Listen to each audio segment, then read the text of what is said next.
Karong adlaw kay makuha na ang motor sa akong uyab. Excited kay ni siya. As in, ganahan kay siya sa style sa motor.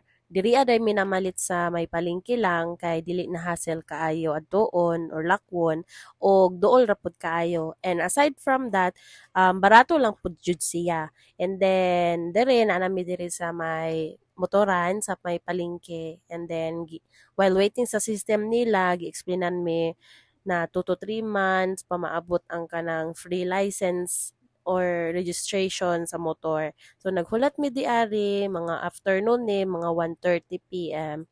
And then excited kini siya, siya tan-aw sa motor. Kani nga motor iyang ganahan.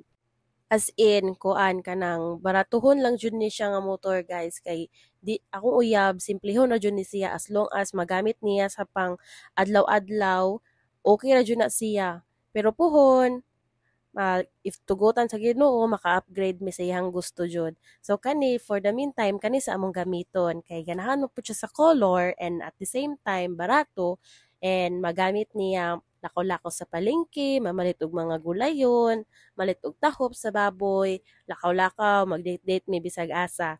So ani nagkuhan ako di ari sa system nila kay na okay okay na. Naulaw pa jud si ma'am oy, di pa jud siya mukuhan sa akong camera. So ani excited na kay ni siya mo sakay sa iyang motor kay first time lagi niya makamotor di ari sa Pilipinas. And then first na ni na-convert na jud iyang license. So pwede na jud siya makadrive og motor di ari. So na sila pa free nga helmet and then na sila sir og si ma'am.